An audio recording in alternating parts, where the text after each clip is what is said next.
झंडा हाथ इंसान, नीला झंडा हाथ इंसान, काशी राम जिंदाबाद जिंदाबाद, जिंदाबाद जिंदाबाद, जिंदाबाद जिंदाबाद। बीएसपी की क्या पहचान? नीला झंडा हाथ इंसान, बीएसपी की क्या पहचान? नीला झंडा हाथ इंसान। सात श्री काशीराम जी अमर रहे, अमर रहे अमर रहे। बहुजन समाज पार्टी जिंदाबाद, जिंदाबाद जिंदाबाद, बहुजन समाज पार्टी जिंदाबाद, जिंदाबाद जिंदाबाद, बहुजन समाज पार्टी जिंदाबाद, जिंदाबाद जिंदाबाद, राजकुमार पार्टी जिंदाबाद, जिंदाबाद जिंदाबाद।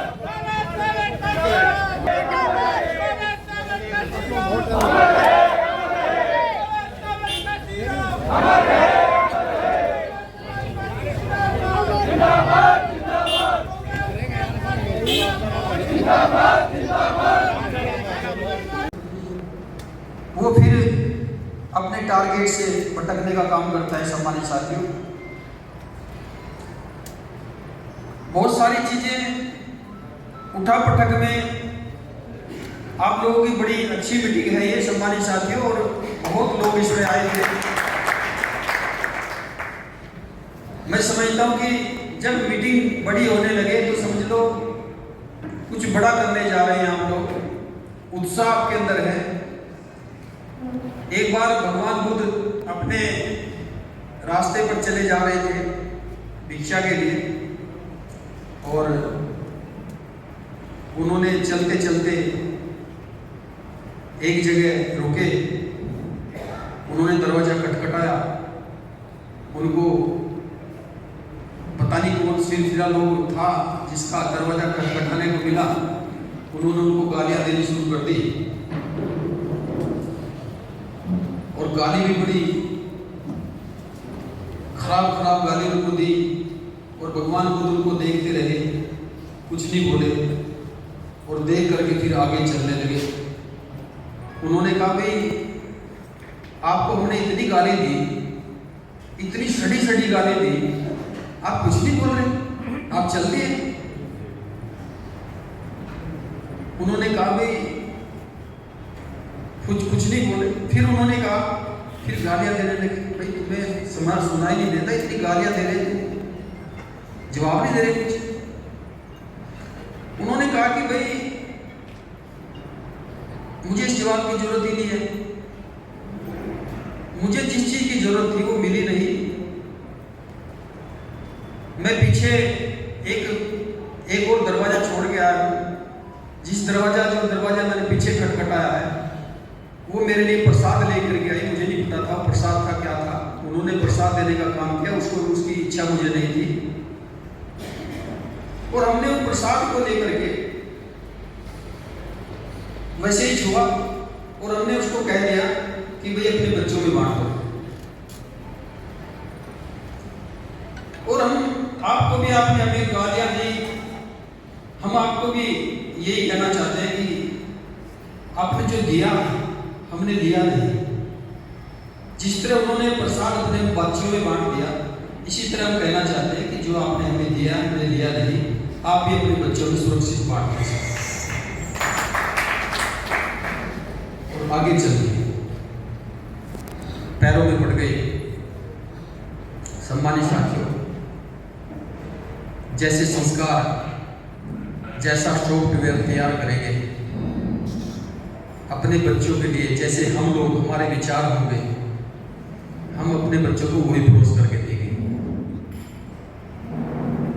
जैसे सॉफ्टवेयर हम तैयार करेंगे हमारे अंदर होगा, वैसे ही डायफ्राम हम आगे अपने बच्चों को देंगे, हमारी पीढ़ियां भी वैसे ही होंगी। हम जिस मुकाम पर चलने का काम करते हैं, वो सामाजिक क्षेत्र हो, राजनीतिक क्षेत्र हो, या धार्मिक क्षेत्र हो, आध्यात्मिक क्षेत्र हो, किसी भी क्षेत्र में हम जैसा करेंगे वैसा ही हमें उसका रिजल्ट मिलेगा। अगर आज की पीढ़ी, हम जितने लोग हैं बाबा साहब के अनुयायी, माननीय साहब श्री काशीराम जी के पद चिन्हों पर चल करके उनकी त्याग और तपस्या को आगे बढ़ाने के लिए हम लोगों ने एक संकल्प लिया कि हम लोग इस देश में समतामूलक समाज की स्थापना करने के लिए बहुजन समाज पार्टी का शासन लाने का काम करेंगे। ये हम लोग संकल्प ले रहे हैं, और जब ऐसा संकल्प ले रहे हैं तो वैसे ही हमें सोच डेवलप करनी पड़ेगी। अपना समय अगर हम लोग बहानेबाजी में या झूठ बोल करके या भ्रमित करके अगर समय खराब कर रहे हैं तो ये हम अपनी आने वाली पीढ़ी को ट्रांसफर कर रहे हैं सारे विचार। जैसा करेंगे वैसा ही हमारे अगली पीढ़ी के सामने आना है, क्योंकि विचार अपने वैसे ही देते हैं। इसलिए सम्मानित साथियों, हम आज की डेट में हमारे पास बहुत समय है। जैसा बहन जी ने कहा है कि भाई स्ट्रक्चर तैयार करो। इस जिला कमेटी, बूथ कमेटी और सेक्टर कमेटी का जो कार्य आपको दिया गया है, इस कार्य को हमें और जो मंच पर लोग हैं, स्टेट के लोग हैं, और जो हमारी जिला कमेटी, जिला प्रभारी, विधानसभा प्रभारी, विधानसभा कमेटी, इसको सेक्टर पे उतर करके अगर हम ये सोचें कि विधानसभा का अध्यक्ष या विधानसभा की कमेटी सेक्टर बनाने का काम करेगी, फिर आप सेक्टर कभी नहीं बना सकते। फिर सेक्टर नहीं बनेगी। एक एक स्टेट के व्यक्ति को, यहां तक कि जो स्टेट के प्रभारी और सेंटर के प्रभारी हैं, उनको भी सेक्टर में जाकर के इस हार्ड वर्क में योगदान करना है। क्योंकि हमारा जो सेक्टर का अध्यक्ष है, आज की डेट में हमें उसका मनोबल बढ़ाना है, और उसका मनोबल तब बढ़ेगा जब हम लोग वहां पर जाकर के उसका सम्मान करने का काम करेंगे, सम्मान से पुकारने का काम करेंगे, उसको आगे बढ़ने की प्रेरणा देंगे। सम्मानित साथियों, असली चाबी वही है। अगर सत्ता की कोई चाबी है, वो हमारे सेक्टर का अध्यक्ष और बूथ का अध्यक्ष है। अगर वो हमने तैयार कर लिया, क्योंकि जब आप मकान बनाते हैं, मकान से छोटा मेन गेट, मेन गेट से छोटा ताला, और ताले से छोटी चाबी। जब एक चाबी इतने बड़े मकान को खोल सकती है, तो छोटा कार्यकर्ता बहुत कुछ कर सकता है। उसको छोटा कार्यकर्ता समझ रहे हैं, लेकिन असली सरकार वही है। सरकार अगर बनाएगा तो सेक्टर का और बूथ का कार्यकर्ता बनाएगा।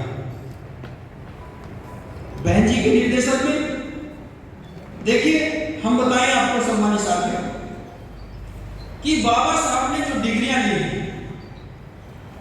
उन डिग्रियों की बाबा साहब को जरूरत नहीं थी। वो डिग्रियां जो ली हैं, उनकी जरूरत बाबा साहब को नहीं थी, उनकी जरूरत हमें थी। उन्होंने, अगर उनको जरूरत होती डिग्री की, तो एक डिग्री या 2 डिग्री लेने का काम करते। हमारे बच्चे या हम लोग अपने बच्चों को अगर कोई डिग्री दिलाने का काम करते हैं, तो हमारा एक मकसद होता है, एक टारगेट होता है कि हम डॉक्टर की डिग्री दिला दें या इंजीनियर की डिग्री दिला दें, या कोई भी अन्य किसी तरह की भी हम लोग कोई भी सोच बनाएं।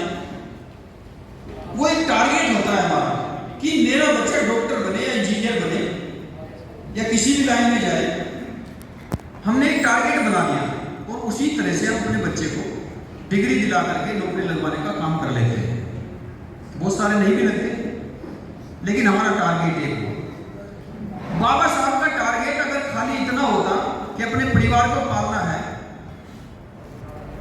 या अपने रिश्तेदारों को देखना खाली, तो वो भी 1 डिग्री या 2 डिग्री लेकर के अपने परिवार को परिपक्व करके उसको ऊंचाई तक, बुलंदियों तक देखने का काम करते हैं।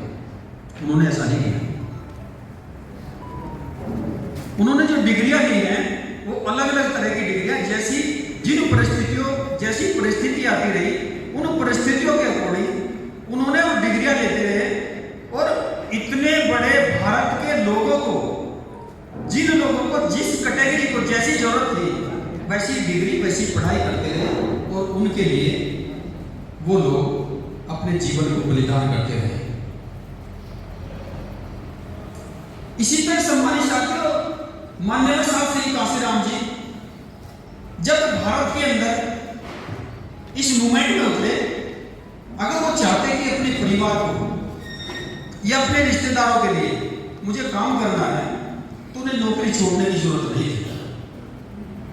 फिर तो उतना बहुत था, क्लासमैन अधिकारी अपने परिवार का अपने रिश्तेदारों का भला कर सकता था, लेकिन नहीं, उन्होंने अगर इस मूवमेंट में काम किया है अपने लिए नहीं किया, उन्होंने मूवमेंट में काम हमारे लिए किया, आपके लिए किया, हमारे साथ हमारे बच्चों के लिए किया। आदरणीय बहन कुमारी भारती जी ने जितना बलिदान अपने पूरे जीवन को लगाया है सम्मानित साथियों, हमें जरूरत नहीं है।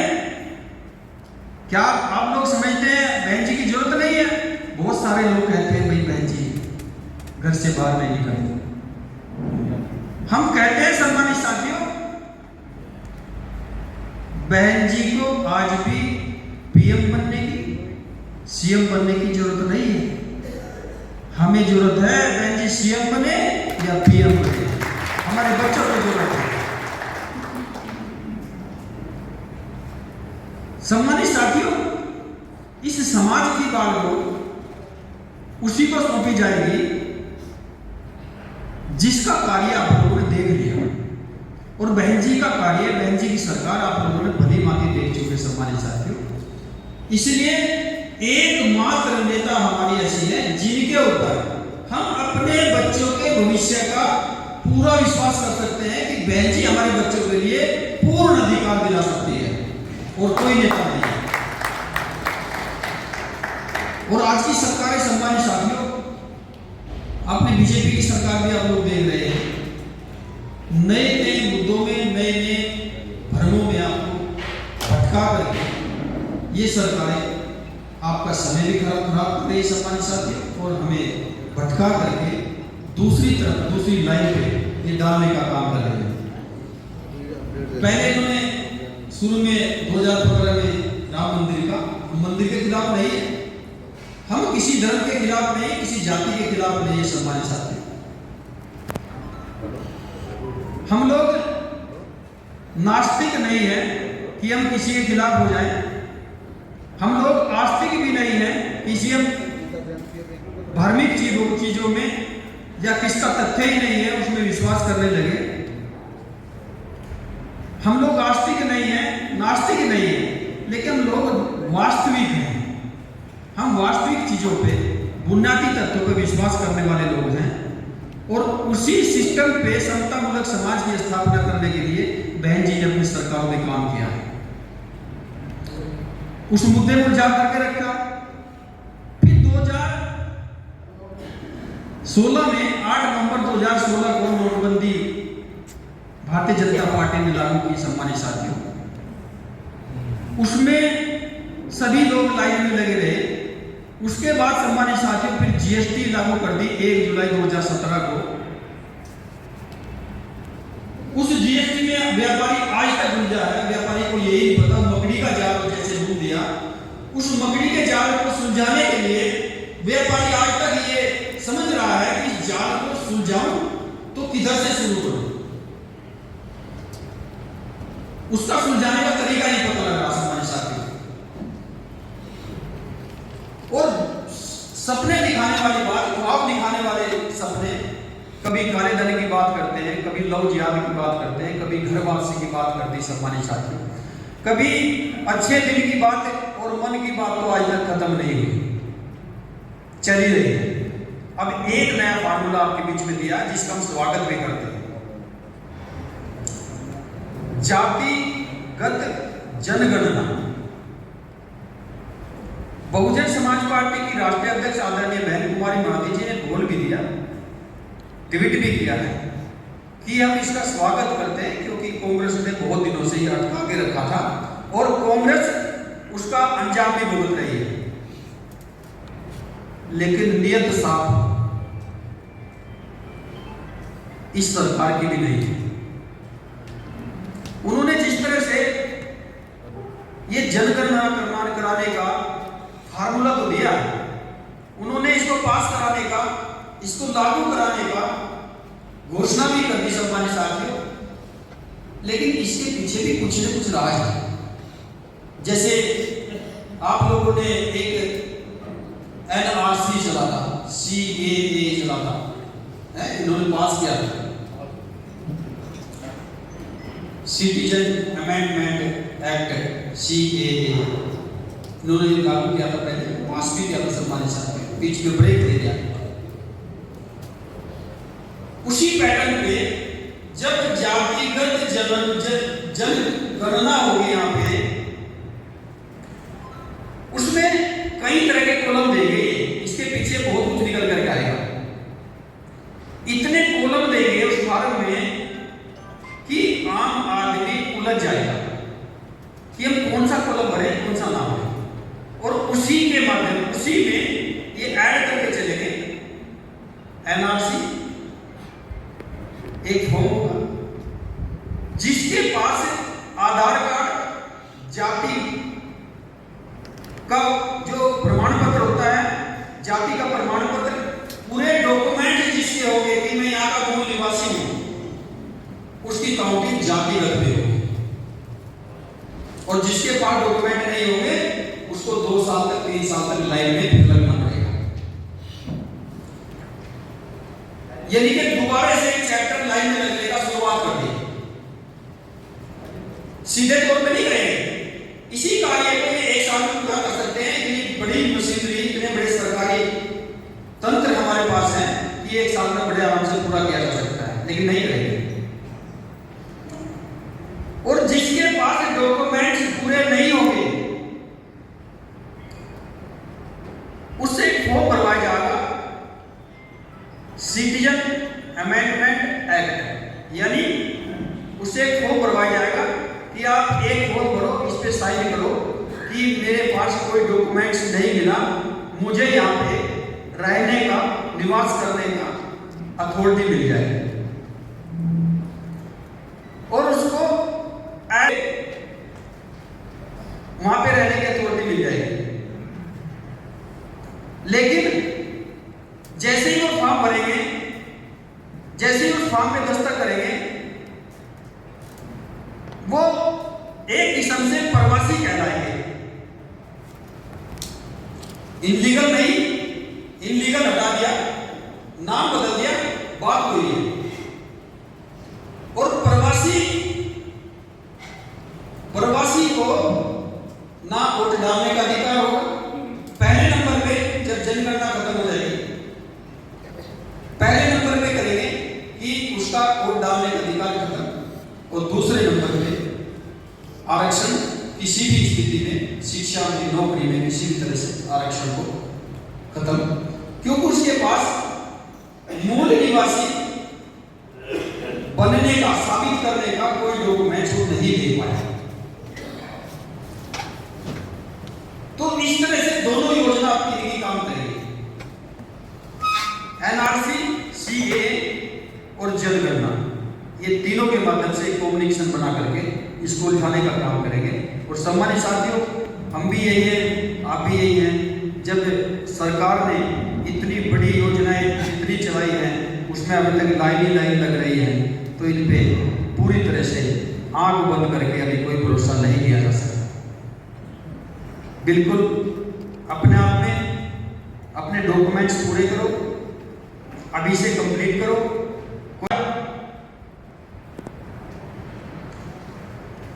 और समाजवादी ने खत्म करने का काम किया। कांग्रेस की सरकार में, कांग्रेस की गठबंधन की समाजवादी साथ उनका समर्थन, उसने उसको खत्म करने का काम किया। जिस गरीब के पास, SC ST के पास जमीन हुआ करती थी सम्मानित साथियों, उत्तर प्रदेश के अंदर, वो वो बेच नहीं सकता था उसको। वो जमीनें इसलिए थी, वो बहन जी ने पट्टे इसलिए दिए थे कि ये पट्टे इनकी जनरेशन के काम आएंगे।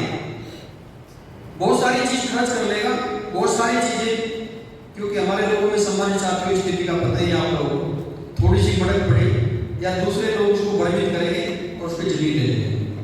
थोड़ी जमीन, किसी बात 20 बीघे, किसी बात 10 बीघे, छोटे छोटे पट्टे थे। बैंक ने जो पट्टे देने का काम किया, SC ST को जो पट्टे दिए, उस पट्टों पे जो बैंक था उसको हटाने का काम कांग्रेस और समाजवादी पार्टी ने किया। दूसरे के खेमे में खड़ा होने का काम करते हैं। सिस्टम देखो, हम समझ नहीं पाते। बात को शुरू करेंगे महापुरुषों के नारों से, हम समझेंगे महापुरुषों के नारे लगा, काशीराम बन रहा है, काशीराम जी के नारे लगा, बहन जी जिंदाबाद के नारे लगा, संगठन दूसरा चला।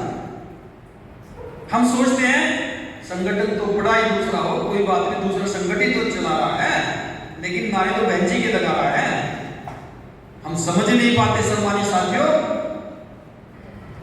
उसके अंदर की गंदगी को जो दिमाग में भरी होती है सम्मानित साथियों, उसको हम समझ नहीं पाते कि महापुरुषों की आड़ में, बहन जी की आड़ में, बहुजन समाज पार्टी की आड़ में वो बहुजन समाज पार्टी को तोड़ने का काम कर रहा है। हम समझ नहीं पाते, इस पे गौर करना पड़ेगा। हमें अपने बच्चों को उस हुड़दंगबाजी से बाहर निकालना पड़ेगा, जिस हुड़दंगबाजी में जाकर के हमारे बच्चों के ऊपर मुकदमे लग रहे हैं, उनका भविष्य खराब हो रहा है।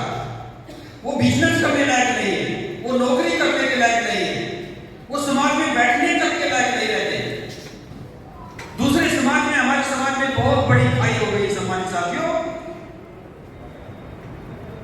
ऐसी सोसाइटी उन्होंने अडॉप्ट कर ली और हुड़दंगबाजी को ही मिशन समझने लगे। ये मिशन नहीं है। हमें, हमारी जिम्मेदारी है अपने बच्चों को संभालना। अगर अपने बच्चों को हमने संभाल लिया, उनको कैडर दे दिया छोटी छोटी मीटिंगों में जाकर के, तो सम्मानित साथियों दोबारा से बहुजन समाज पार्टी खड़ी हो जाएगी और हमारे बच्चों का जो भविष्य है वो सुरक्षित हो जाएगा।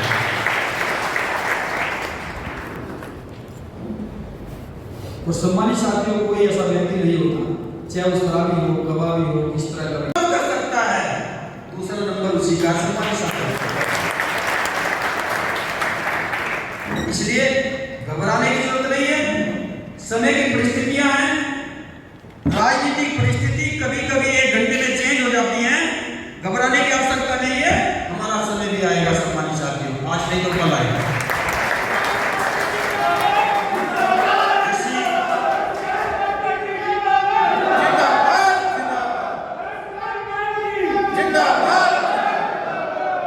इसी आशा और विश्वास के साथ कि आप लोग सम्मानित साथियों अपना घर छोड़ करके, अपना कारोबार छोड़ करके इस मिशन में आप लोग अपना योगदान दे रहे हैं, अपने जीवन का बलिदान कर रहे हैं। तो सोच भी पॉजिटिव रखते हुए, अगर कहीं कोई हमारा भाई गलत लाइन पे है नहीं, उसको समझाने का काम करें, समझा करके मिशन दे दें। मंचासीन सभी पदाधिकारी और आपका सबका बार बार धन्यवाद, मुझे भी धन्यवाद करके मैं अपनी बात